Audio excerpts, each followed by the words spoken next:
Dans les couloirs feutrés de Buckingham, là où chaque pas résonne comme un écho d'histoire, une scène inhabituelle s'est déroulée. L'ouverture du dressing de la reine consort Camilla, sous les yeux vigilants de la garde royale, a été plus qu'un simple inventaire protocolaire. Ce fut une plongée dans l'intimité symbolique d'une femme dont chaque tenue devient un message politique et diplomatique. Mais ce qui a suivi, avec l'intervention de la princesse Anne, a bouleversé les observateurs les plus aguerris de la monarchie britannique. Quand la garde royale franchit la porte du dressing, l'épisode commence un matin apparemment banal, mais que beaucoup de témoins présents ce jour-là à Buckingham décrivent aujourd'hui comme électrique.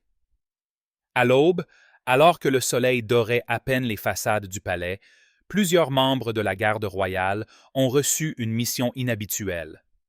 Non pas une relève solennelle devant les grilles, ni une escorte protocolaire pour un dignitaire étranger, mais une tâche bien plus intime. Franchir la porte du dressing personnel de la reine consorte Camilla. La scène a surpris même les employés les plus anciens. D'ordinaire, ce vaste espace, situé dans une aile latérale du palais, est réservé aux stylistes, aux assistantes personnelles et à quelques couturiers triés sur le volet. Le lieu, aux tapis épais et aux miroirs immenses, est autant un sanctuaire qu'un atelier. Entrer dans ce dressing, c'est pénétrer au cœur symbolique de l'image publique de Camilla, là où se dessinent les contours d'un rôle dont chaque tenue devient un message. Une opération préparée dans le secret. D'après les confidences recueillies auprès de proches du personnel, l'opération n'avait rien d'improvisé. Plusieurs jours auparavant, des instructions avaient circulé sous pli confidentiel, imposant un protocole strict. Inventaire systématique, photographie de chaque pièce, contrôle de l'état de conservation et rapprochement avec les archives officielles de Clarence House. On raconte que même le choix des gants que devaient porter les gardes pour manipuler les tissus avait fait l'objet de discussions. Les coffres et registres transportés à travers les couloirs du palais ne laissaient place à aucun doute. Il s'agissait d'un travail d'ampleur. Certains témoins parlent de dizaines d'heures consacrées à ce tri méticuleux, comme si chaque manteau et chaque robe étaient autant de reliques d'un règne encore en construction. Un patrimoine textile entre privé et institution. Ce moment fut vécu comme une véritable intrusion par certains membres du personnel qui voyaient dans cette opération la transformation radicale d'un espace privé en bien d'État. Car à Buckingham, rien n'échappe à la symbolique. Les bijoux, les portraits, mais aussi les vêtements deviennent rapidement patrimoine national, surtout lorsqu'ils ont été portés lors de cérémonies historiques. L'ouverture du dressing illustre cette frontière floue entre l'intime et le public dans la vie royale. Contrairement à une femme ordinaire, Camilla ne possède pas seulement une garde-robe. Elle détient un pan de l'histoire contemporaine du Royaume-Uni. Chaque tissu, chaque broderie porte la trace d'un événement diplomatique, d'une visite officielle ou d'un moment privé devenu soudainement objet d'attention médiatique. Un ancien conseiller résume ainsi: « Les vêtements de la reine consort ne sont pas de simples étoffes. Ils racontent une diplomatie silencieuse, ils expriment des choix politiques. Ouvrir son dressing, c'est, en quelque sorte, ouvrir une archive d'État. » La tension dans les couloirs. L'atmosphère ce jour-là était lourde. Les gardes, habituellement chargés de protéger les personnes et les lieux, semblaient eux-mêmes conscients du caractère exceptionnel de leur mission. Ils avançaient lentement, presque religieusement, témoigne une employée anonyme. Chaque cintre retiré, chaque boîte ouverte était entourée d'un silence quasi solennel. Certains membres du personnel, pris de court, ont exprimé leur malaise. L'idée que des uniformes militaires pénètrent dans un espace aussi intime que le dressing d'une reine consort a frappé les esprits.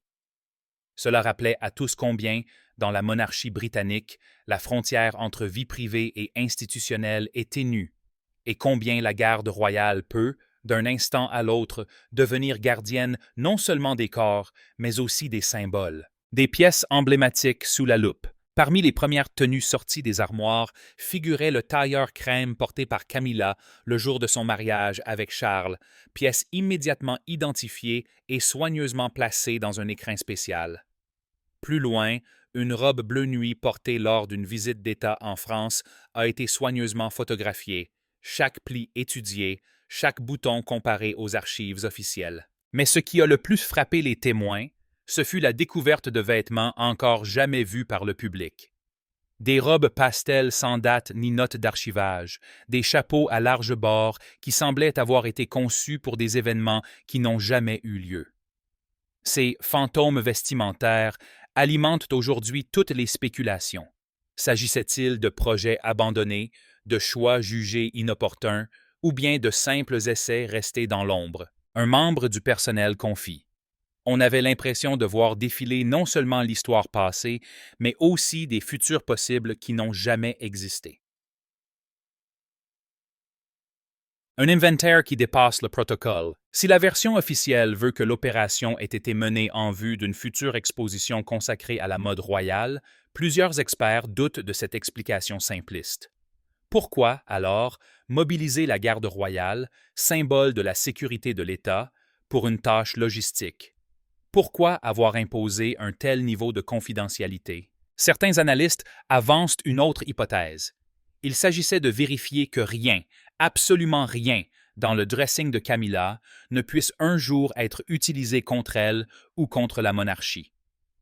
Une robe mal interprétée, une couleur jugée déplacée dans un certain contexte pourrait, à l'ère des réseaux sociaux, déclencher une polémique mondiale. D'autres rappellent le précédent de la princesse Diana, dont certaines tenues avaient été disséquées par la presse internationale au point d'en devenir des armes symboliques dans la guerre médiatique. Ainsi, plus qu'un inventaire, ce fut une opération de contrôle, une manière de verrouiller un pan entier de la communication royale. La mode comme langage politique. Pour comprendre la portée de cette ouverture du dressing de Camilla, il faut d'abord rappeler combien la mode occupe une place centrale au sein de la monarchie britannique. Chaque tenue portée par un membre de la famille royale n'est jamais anodine. C'est un langage codé, une diplomatie silencieuse qui parle au sujet du royaume comme aux chancelleries étrangères. Depuis la reine Victoria, la famille royale a perfectionné l'art d'utiliser les vêtements comme instrument de pouvoir. Les couleurs sont soigneusement choisies. Le bleu pour rappeler la stabilité, le vert pour signifier l'espoir ou l'écologie, le blanc pour incarner la pureté et l'unité lors des cérémonies religieuses. Même la longueur d'un ourlet ou la taille d'un chapeau peut devenir objet d'interprétation. Elizabeth II, par exemple, s'était imposée par ses couleurs vives. Loin d'un caprice esthétique, ce choix avait une signification pratique. Être vu par tous, même dans une foule de plusieurs milliers de personnes. Si je m'habille en gris, personne ne saura que je suis là, aurait-elle confié un jour à un conseiller. Ses tailleurs jaunes, bleus ou roses étaient devenus des marqueurs d'une présence rassurante, presque institutionnelle. Camilla, en revanche, a longtemps souffert de critiques sur son style. Jugée trop discrète, trop campagnarde ou trop traditionnelle, elle a dû transformer son image au fil des années. Son ascension au rang de reine consort a obligé ses stylistes à opérer un véritable tournant stratégique. Robe fluide, couleur pastel, tissu luxueux, mais sans ostentation excessive. Les codes subtils de Camilla. Si l'on observe attentivement ses apparitions publiques, chaque choix vestimentaire semble répondre à une logique bien définie. Lors des cérémonies religieuses, Camilla privilégie le bleu marine ou le violet, couleurs associées à la spiritualité et à la dignité. En visite à l'étranger, elle choisit souvent des créateurs locaux, signe de respect diplomatique. Un exemple marquant. Lors de son déplacement en France en 2022, elle avait opté pour une robe bleu nuit signée Dior, accompagnée d'une broche ayant appartenu à la reine-mère. Le message était double. Honorer la haute couture française, tout en affirmant la continuité dynastique. Lors du couronnement de Charles III, son manteau d'hermine bordé d'or a frappé les esprits. Mais les spécialistes rappellent que ce vêtement n'était pas seulement une parure. Il incarnait le passage d'une femme longtemps perçue comme une figure controversée à celle d'un symbole national enraciné dans la tradition monarchique. quand une robe devient affaire d'État. La puissance symbolique d'un vêtement royal est telle qu'elle peut provoquer des polémiques internationales. Les souvenirs de Diana en sont la preuve la plus éclatante. Sa Revenge Dress, une robe noire moulante portée en 1994, le soir même où Charles avouait publiquement son infidélité, est entrée dans l'histoire comme un acte politique silencieux. Kate Middleton, aujourd'hui princesse de Galles, utilise elle aussi cette stratégie avec subtilité. Ses réapparitions en tenue recyclée ou inspirée de Diana envoient des messages de continuité et de modernité. Dès lors, l'ouverture du dressing de Camilla par la garde royale a été interprétée par beaucoup comme une volonté de mettre de l'ordre dans ce langage vestimentaire. Était-il question d'inventorier uniquement pour des raisons pratiques? Ou bien s'agissait-il de contrôler que certains vêtements jugés trop audacieux, trop symboliques ou trop controversés ne puissent ressurgir dans le futur? Des pièces énigmatiques. Parmi les robes photographiées lors de l'opération, certaines ont particulièrement intrigué les experts. Une robe verte, longue et somptueuse, aurait été repérée sans jamais avoir été portée publiquement. Les spéculations vont bon train. Était-elle destinée à une visite officielle en Irlande, finalement annulée? Ou bien jugée trop délicate à porter dans un contexte politique tendu? Autre cas singulier. Un manteau rouge vif, jamais aperçu en cérémonie, mais dont l'étiquette indiquait un grand couturier londonien. Le rouge est une couleur risquée, commente la spécialiste en communication royale Judy James. Elle symbolise la puissance, mais peut aussi être perçue comme une provocation. Peut-être a-t-on estimé qu'il valait mieux ne pas l'utiliser. Ces découvertes montrent à quel point le dressing de Camilla n'est pas une simple collection de vêtements. C'est une archive d'histoires possibles, de moments vécus ou avortés, d'occasions diplomatiques marquées dans les plis de la soie et du velours. Une préparation à la transition? Certains observateurs rappellent que cette opération survient dans un contexte particulier. L'état de santé du roi Charles, régulièrement évoqué dans la presse, alimente déjà des spéculations sur l'avenir de la monarchie. La place de Camilla dans les cérémonies futures, mais aussi la transition symbolique vers le prince William et Kate, constitue un enjeu majeur. L'inventaire du dressing pourrait donc être interprété comme une préparation silencieuse à cette transition.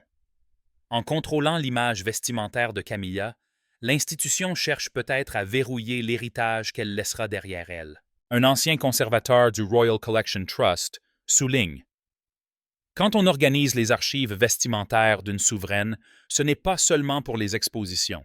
C'est aussi pour s'assurer que l'histoire officielle sera cohérente et contrôlée. Une figure respectée, mais discrète. Parmi les membres de la famille royale britannique, la princesse Anne a toujours occupé une place particulière. Fille unique de la reine Élisabeth II et du prince Philippe, elle s'est forgée une réputation de femme de devoir, rigoureuse, peu portée sur les mondanités et concentrée sur ses engagements caritatifs.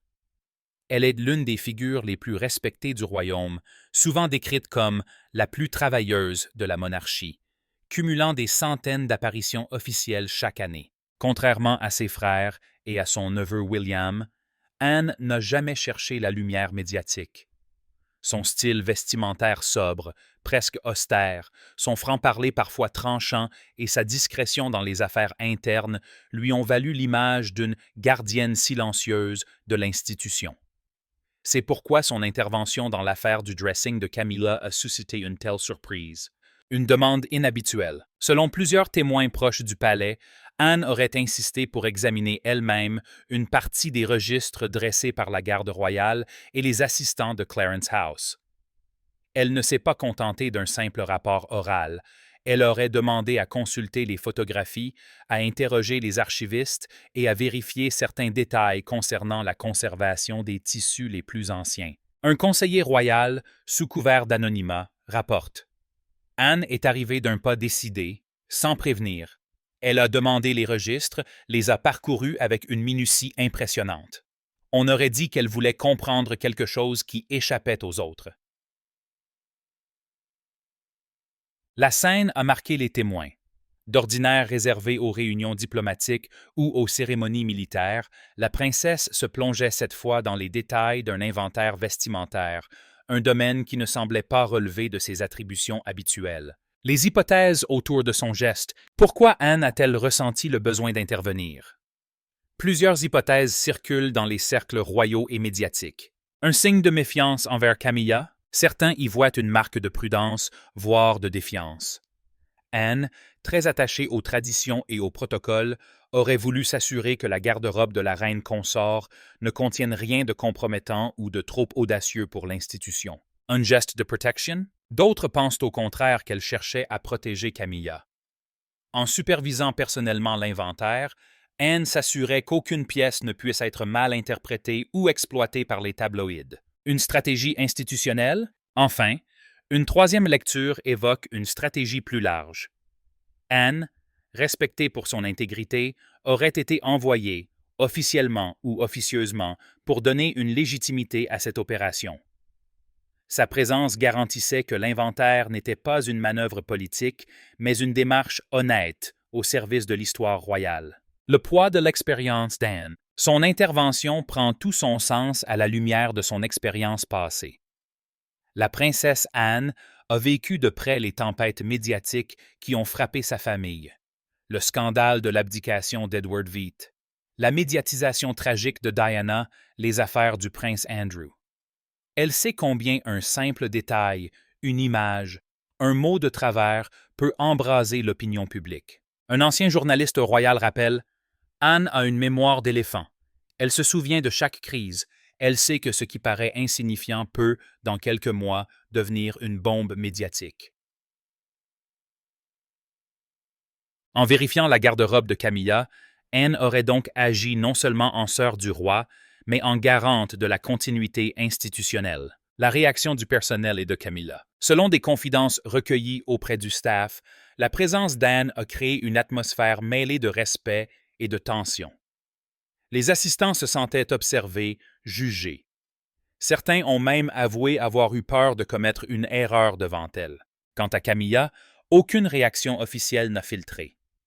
Mais plusieurs proches affirment qu'elle aurait été surprise, voire légèrement irritée par cette intrusion. Camilla n'a jamais eu peur d'Anne, mais elle sait que lorsqu'Anne se déplace, ce n'est jamais pour rien, confie une source. Une intervention lourde de symboles. Ce qui frappe les analystes, c'est la charge symbolique de ce geste. Dans une monarchie où chaque apparition publique est soigneusement calibrée, le simple fait qu'Anne ait pris le temps d'examiner un inventaire textile a été perçu comme un acte politique. La princesse n'a rien dit officiellement, mais son silence en dit long. Pour certains, elle a voulu rappeler que la monarchie appartient à une lignée et à une institution, plus qu'à une personne. Pour d'autres, elle a envoyé un avertissement discret.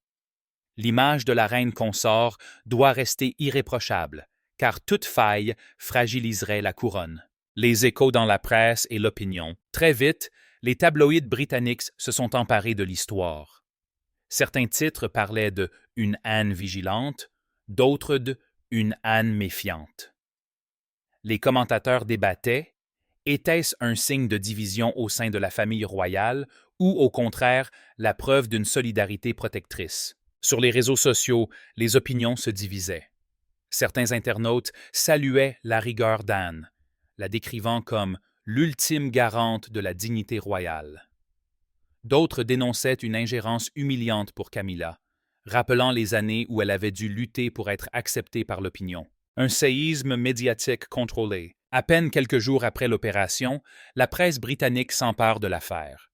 Les tabloïds, toujours à l'affût des moindres fissures dans la façade royale, publient des titres alarmistes. Le mystère du dressing de Camilla. Anne met son nez dans les affaires de sa belle-sœur. Même les journaux plus respectables, comme The Times ou The Guardian, consacrent des colonnes entières à l'événement. Pourtant, Buckingham choisit une stratégie classique, le silence. Aucune déclaration officielle, aucun communiqué, laissant le terrain aux spéculations. Ce silence, selon les experts en communication royale, n'est pas un oubli, mais un choix calculé.